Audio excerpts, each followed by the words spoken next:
morning to everyone. Class, good morning. Good morning. Good morning class. Class आपको पता है कि हम लोग जो डिस्कस कर रहे थे इस चैप्टर में understanding our criminal justice system, तो हम क्रिमिनल जस्टिस सिस्टम को पढ़ रहे थे। क्रिमिनल जस्टिस सिस्टम में हमने 4 पिलर्स पढ़ा था, जो इनके 4 लोग होते हैं, जिसमें हमने एक पढ़ा था पुलिस को, देन पुलिस के बाद किसका रोल आता है, पब्लिक प्रोसिक्यूटर, और फिर आता है किसका,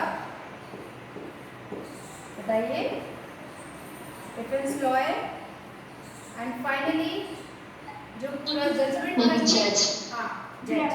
ये 4 लोग होते हैं हमेशा क्रिमिनल जस्टिस सिस्टम में, इसको ध्यान रखना, ठीक है।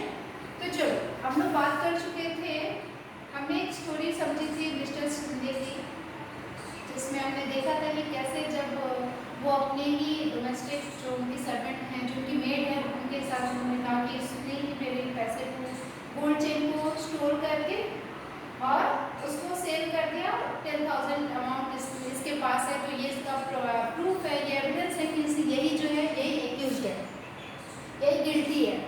फाइनली जब वो ये सारा प्रोसेस होता है, पुलिस के पास जाती है, पब्लिक प्रोसिक्यूटर और डिफेंस लॉयर में बातचीत होती है, तो ये क्लियर हो जाता है जज के सामने कि नहीं, शांति जो थी वो नहीं थी, बल्कि एक दूसरा गैंग चल रहा था, जिसमें खुद मिस्टर सिंधे के बेटे और उनके जो फ्रेंड्स थे वो सब मिलकर कर रहे थे, और सारा क्लेम डोमेस्टिक सर्वेंट्स के ऊपर आ रहा था।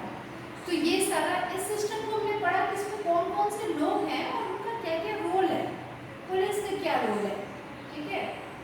एक वर्ड था चार्जशीट, पुलिस जो है वो चार्जशीट फाइल करती है ना, तो चार्जशीट समझते हो क्या होता है, जब पुलिस सारा एविडेंस, जब उसके पास मिस्टर सिंधे आते हैं एफआईआर लिखवाने के लिए, तो उसके बाद एफआईआर के बाद वो जितना भी, अब वो इन्वेस्टिगेशन शुरू हो जाता है कि शांति ने किया है कि नहीं, तो जब इन्वेस्टिगेशन शुरू हो जाता है तो जितने कुछ भी एविडेंस मिलते हैं ना, वो सारे एविडेंस की एक रिपोर्ट तैयार की जाती है, और वही रिपोर्ट पुलिस ले जाके मजिस्ट्रेट कोर्ट में फाइल करता है, दिखाता है कि इसी की बेस पे मैंने इसको गिरफ्तार किया है, ठीक है। हमने आर्टिकल 22 पढ़ा था और आर्टिकल 39A पढ़ा था, और ये स्टोरी थी, ठीक है।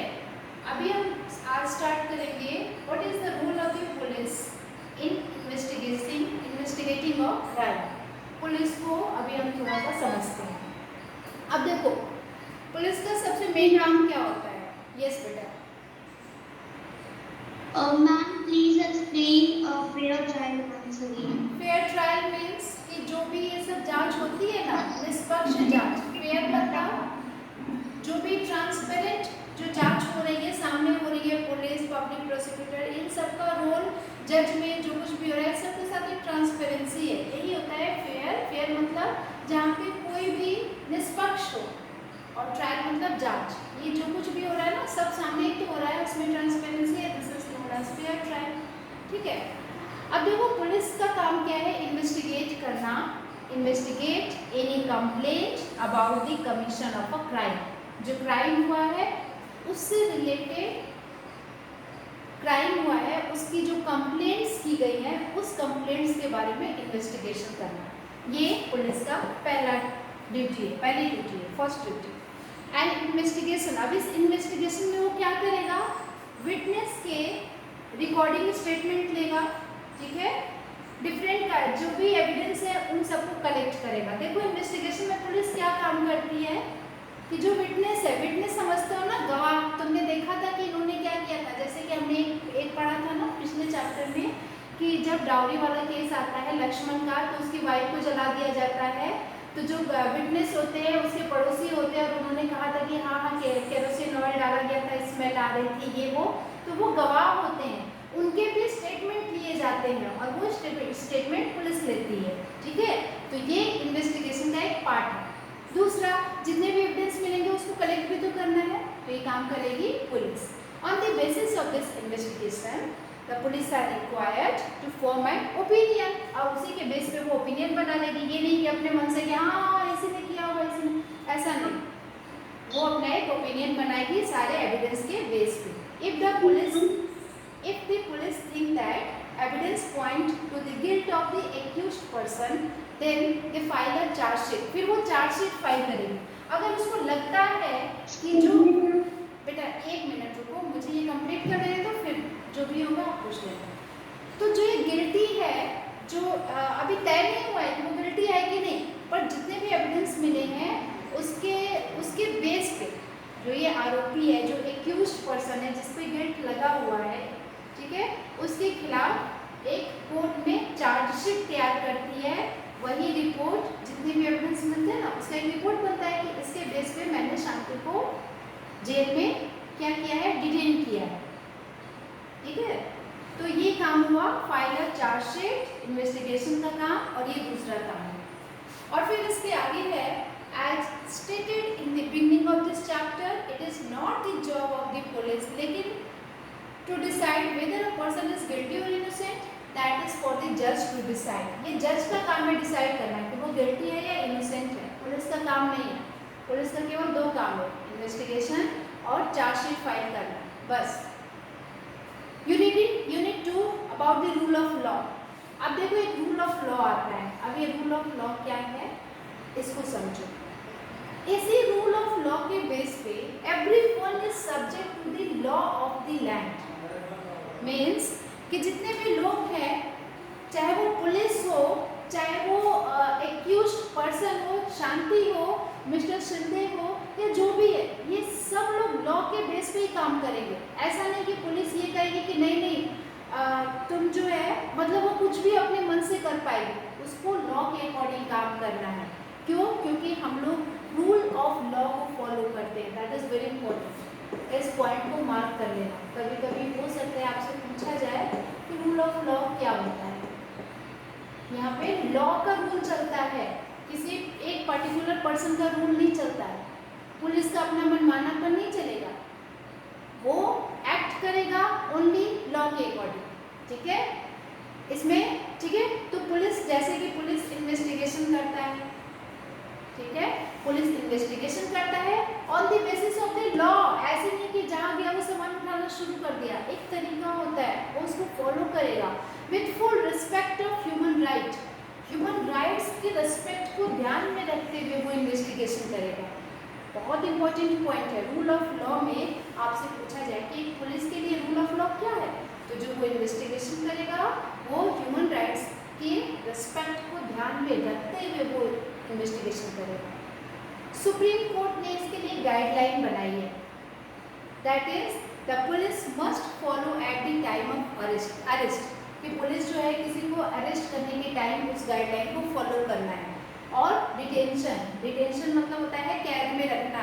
एंड इंटेरोगेशन मतलब इंटेरोगेट करना, क्वेश्चन करना उससे। ठीक है, जो एक्यूज्ड है उसको अरेस्ट करना, डिटेन करना, इंटेरोगेशन करना। देखो ये सारे इंपॉर्टेंट टर्म्स हैं, इसको मार्क कर लेना। ठीक है, तो ये तीनों को तभी करेगा, सुप्रीम कोर्ट की गाइडलाइंस को फॉलो करते हुए पुलिस ये करेगा। Police are not allowed to torture और बीट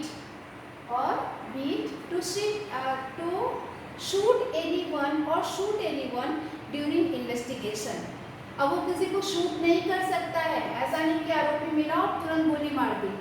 कोई मर्डरर भी है तो उसको देखा, उसको कैद किया, उसको जेल में नहीं डाला, उसको तुरंत शूट आउट कर दिया। ऐसा पुलिस को अलाउड नहीं है।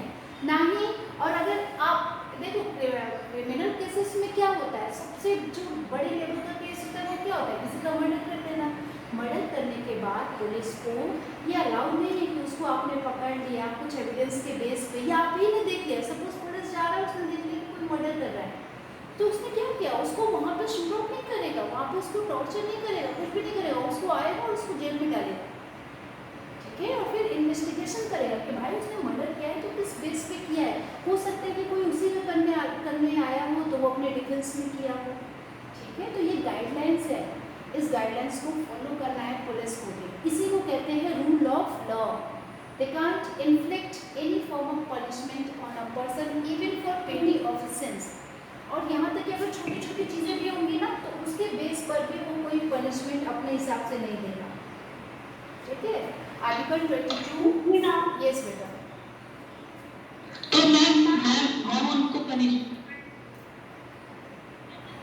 one by one. Ask your question. Ma'am, Yes. ma'am, what is the meaning of charge sheet? Chargesheet. Chargesheet means कि इन्वेस्टिगेशन के टाइम जितनी भी एविडेंस मिलती है उन सारी एविडेंस की एक रिपोर्ट तैयार करना और उस रिपोर्ट को मजिस्ट्रेट कोर्ट में ले जाके दिखाना, ये बताना कि इसी के बेस पे मैंने जो एक्यूज्ड है उसको जेल में डाला है. इसी को कहते हैं चार्जशीट. चार्ज मतलब चार्ज लगाना और शीट मतलब रिकॉर्ड बनाना. ठीक है, तो एविडेंस की record banana. Ma'am, as we know that police भी हम सब FIR दर्ज करती है, वही सारे एविडेंस निकालती है. तो मैम अगर मैम कभी-कभी अगर किसी बड़े पॉलिटिशियंस ने मैम कुछ गलत किया तो मैम अगर पुलिस ही उन्हें फाइन कर रही है तो मैम फिर लॉ उनके सामने झुक सकता है मैम, क्योंकि ऐसा होता है हमेशा. हाँ, होता तो ऐसा ही है. ये तो एकदम सही कह रहे हो, यही होता है. लेकिन आपको एक जगह हमेशा लिखा होता है सत्यमेव जयते. जब आप कोर्ट में जाते हैं, जब आप पुलिस स्टेशन पे जाते हो, उनकी वर्दी पे कुछ ना कुछ ऐसा लिखा होता है. सत्यमेव जयते क्यों लिखा होता है? मैं मानती हूँ कि यही सब होता है प्रैक्टिकल लाइफ में. लेकिन बेटा इसका दूसरा साइड ये है कि कॉन्स्टिट्यूशन है जो सबसे ऊपर है, जिससे डेमोक्रेसी रन करती है. हमें उसके बेस पे हमारे देश में जो रूल है, गवर्नमेंट की जो रूल है वो उसको फॉलो करते हुए चलती है. ठीक है, अब जैसे पॉलिटिशियंस भी होते हैं पर फॉलो नहीं करते हैं, उनको अपनी गुंडागर्दी दिखाते हैं. मैम पर उन्हें कोई कुछ कहने वाला नहीं होता है. बिल्कुल सही कह रहे हैं आप. अभी आप सुशांत का केस देखो, इसमें इतने सारे लोग पकड़े गए थे. आप देखो केस का कोई नाम नहीं ले रहा, आप सब इधर उधर की बातें कर रहे हैं. तो पॉलिटिक्स का तो बहुत ज़्यादा रोल होता है. हम कहते हैं ना कि ये कलयुग है. अगर इसको दूसरे सेंस में समझो तो जिसकी लाठी उसकी भैंस वाली कहानी है. लेकिन बेटा एक चीज़ हमेशा याद रखना कि चाहे कुछ भी हो जाए, ठीक है, आपको कुछ तरीके होते हैं, कुछ होती है चीज़ें जिसको आपको फॉलो करना पड़ता है. ठीक है, हाँ, कहते हैं ना कि आपको फिर पावरफुल बनना पड़ता है हर चीज़ में. अगर आप उसके आप जानते हैं कि ये पॉलिटिकल पावर, ये जो है ये पॉलिटिशियन बहुत ही ब्लेम कर रहा है, ये बिल्कुल भी सही नहीं है. लेकिन अब ठीक है, वो अपना साइड रख रहा है, आप भी अपना साइड रखो. ये प्रोसेस तो होता ही है, हमें एक सिस्टम के अकॉर्डिंग चलना ही पड़ता है. ठीक है, तो पुलिस मैम आजकल मैम इतनी ना रेपुटेशन मैम आज की जॉब से खराब हो रही मैम, क्योंकि मैम इतने सारे केसेस हो रहे हैं उसके कितना इतने बड़े बड़े पॉलिटिशियंस और हैं. हाँ, और उनकी रेपुटेशन भी खराब. बिल्कुल है. वो सब अपनी कुर्सी को पाने के लिए कि कैसे भी हो सकता मैं आ जाए, उसके लिए वो जो भी हथकंडे होते हैं वो. हाँ तो मैम तो गलत काम भी कर सकते हैं मैम कुर्सी पर. बेटा करते हैं, लेकिन जब सबकी फाइल खुलती है ना, कुछ साल बाद जब सबकी फाइल खुलती है तो पता चल जाता है कि अभी जैसे मान लो कि एग्जाम्पल लालू यादव का चारा घोटाला इतना पुराना, बहुत पहले का, जब वो चीफ मिनिस्टर थे तब का. तो क्या हुआ उस समय? तो उन्होंने जितना उनको करना था किया, बाद में देखो जेल में पड़े हैं. तो फाइनली इतना तो मान लो कि अभी ठीक है, आप अपने हिसाब से काम कर रहे हैं, लेकिन उसका आपको रिजल्ट तो भोगना ही है. पुलिस किस लिए बनाई गई है? कि आप तय करेंगे कि जस्टिस क्या होता है, और ये सब सुप्रीम कोर्ट, ये सब किस लिए बनाए गए हैं? ये जितने भी ऑर्डिनरी पीपल हैं हमारे देश में, जितने भी साधारण लोग हैं, उनको सही करने के लिए, उनके देखरेख के लिए बनाए गए हैं. अगर यही सब होता तो सोचो, पॉलिटिशियन तो सबको उखाड़ के फेंक देते और अपनी चेयर के लिए. लेकिन बेटा सबको एक सिस्टम के हिसाब से काम करना पड़ता है. जब अंग्रेज आए थे अपने देश में तो उन्होंने भी ये बताया था कि भाई हम इतना तो कर रहे हैं, यहाँ पे बहुत सारी पॉलिसीज लेके आ रहे हैं, लेकिन कहीं ना कहीं हमें लोगों के दिलों में थोड़ी बहुत जगह भी बनानी होगी, नहीं तो वो सीधे उठा के फेंक देंगे. ठीक है, आपने वो देखा था ना, एजुकेट करने के लिए जो वो आते थे, जो ओरिएंटलिस्ट कह रहे थे कि क्यों ये लोग ऐसा कर रहे हैं. ओरिएंटलिस्ट कह रहे थे ना कि हम ऐसा करेंगे तो उनके दिलों में जगह बना पाएंगे, क्योंकि हमें यहाँ पे शासन करना है. तो पॉलिटिशियन के भी दिमाग में ये बात रहती है. और एक बात हमेशा याद रखना कि डेमोक्रेटिक कंट्री में जो जनता होती है ना, वो सबसे पावरफुल होती है. आप बहुत ज़्यादा अगर अत्याचार कर लेते हैं तो लास्ट में पब्लिक कोई बेवकूफ़ नहीं है. लास्ट में वो सब जब खड़ी हो जाती है ना, तब वो कुर्सी, बड़ी बड़ी कुर्सियाँ हिल जाती हैं. तो इसको ऐसे ही समझो. इसीलिए एक सिस्टम है. अगर ये सिस्टम नहीं होता तब तो हम ऑटोक्रेटिक गवर्नमेंट फॉलो कर रहे होते.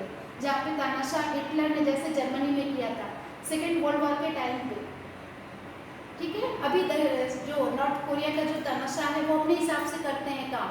तो इस तरह से देखोगे ना तो हर एक देश में कुछ ना कुछ गड़बड़ी है, पर हमारे डेमोक्रेटिक कंट्री में क्या होता है, सिस्टम क्या है, हम उसको फॉलो करें चाहे वो कितना भी पावरफुल हो। फाइनली कभी तो ऐसा होगा जब उसकी पावर नीचे आएगी, हमेशा तो उसी का टाइम नहीं होगा, पर जो अपोजिशन में जो दूसरे लोग होंगे अब वो उसके धीरे धीरे उसकी पोल खुलती है, फाइट खुलते हैं। तो ये सारे तरीके इतना डेप्थ में जाओगे तो फिर ये पूरी की क्लास ही वैसी हो जाएगी।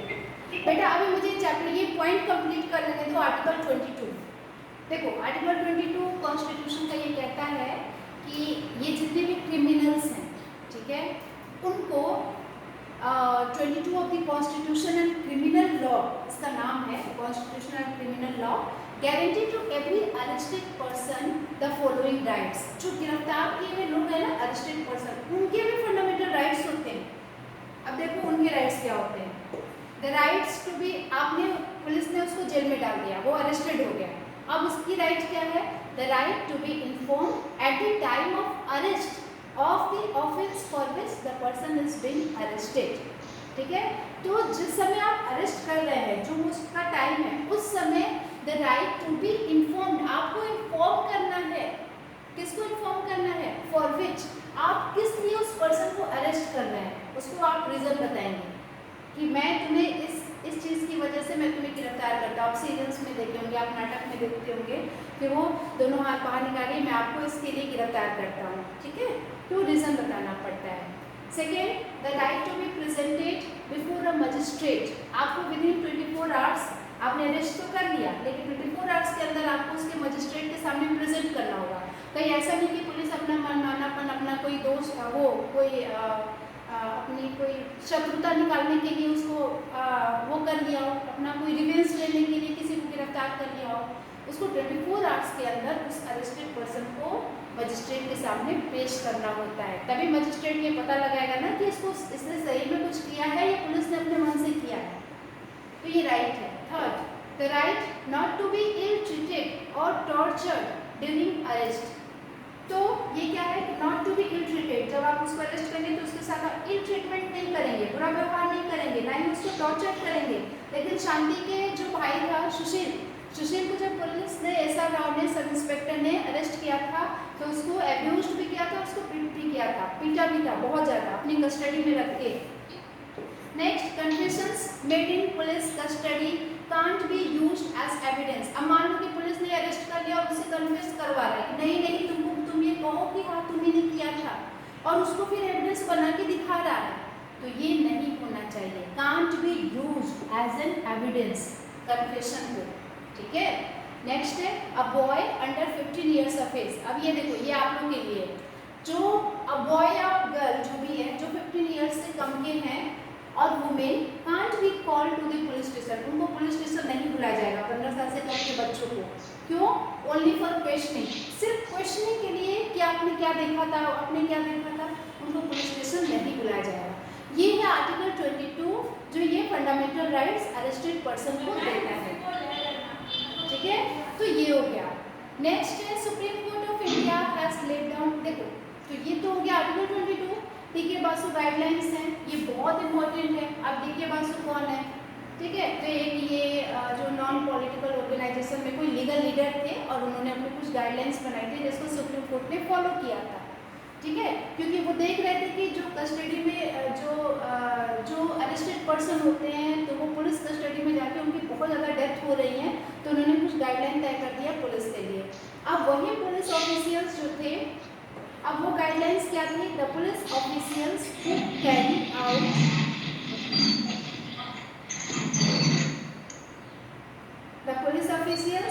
आउट द अरेस्ट और इंटेरोगेशन शुड वियर।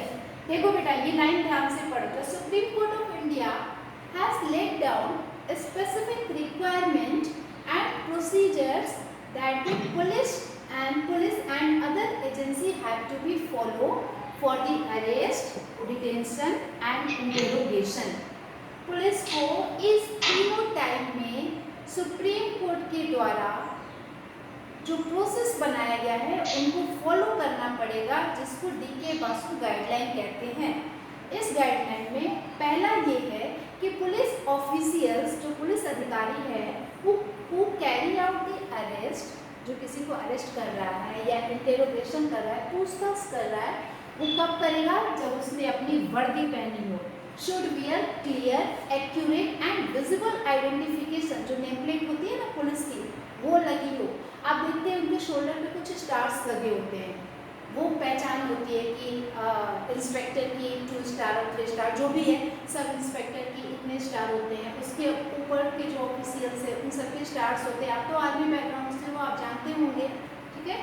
तो पुलिस ऑफिसर्स की खुद की आइडेंटिफिकेशन होनी चाहिए, उसका नेम प्लेट होना चाहिए, उसका स्टार जो भी है वो लगा होना चाहिए, and name tags with their designation, उसकी जो पोजीशन है वो भी वहाँ लिखी होती है, ठीक है। तो ये पुलिस ऑफिसर्स को, विदाउट देयर यूनिफॉर्म, अगर वो अपनी वर्दी नहीं पहनते हैं तो वो बिल्कुल भी नहीं कर सकते, क्योंकि उनकी आईडी उनके पास नहीं है, ठीक है। हम कैसे पहचानेंगे कि हमें जो अरेस्ट कर रहा है वो पुलिस है भी या कोई उसके बेस में है, कोई दूसरा है, ठीक है। तो ये ध्यान रखना है।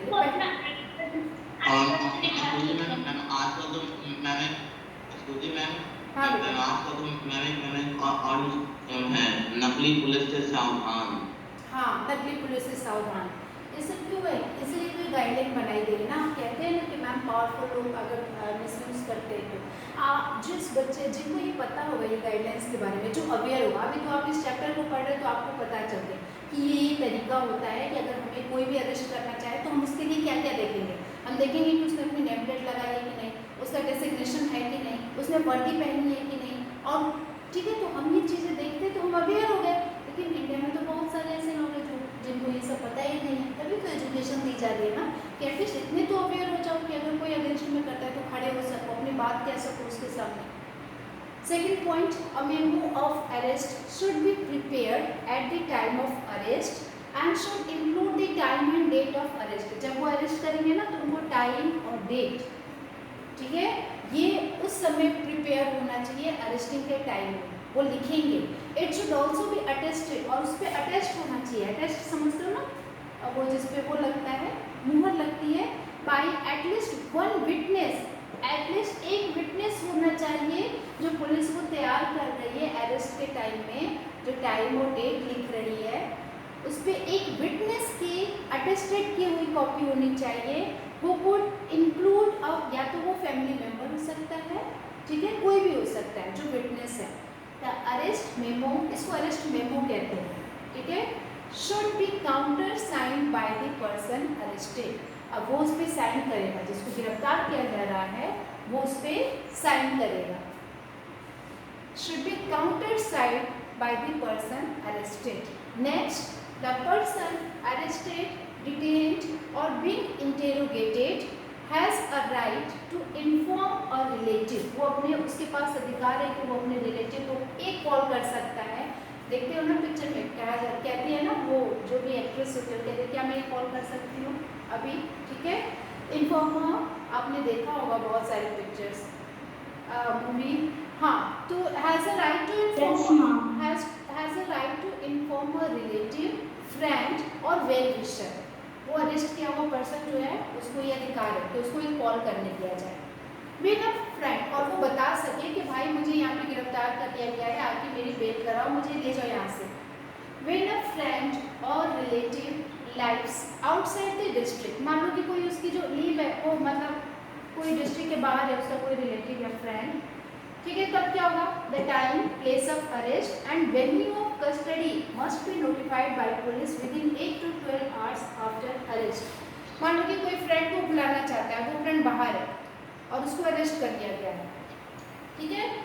सो तो ऐसे टाइम पे क्या होगा? The time, place of arrest and venue, ये तीनों चीज़ें जो हैं ये नोटिफाइड की जाती है पुलिस के द्वारा 8 से 12 घंटे के अंदर ही। अरेस्ट किया उसके 8 से 12 आवर्स के अंदर वो सारी चीज़ें ये क्या करेगा? नोट करके रखेगा, क्योंकि जो बाहर है उसको तो टाइम लगेगा ना आने में, ठीक है। तो ये सारे प्रोसेस हैं, ठीक है। Now let us return to the story of Shanti and answer the following question, ठीक है। 1 मिनट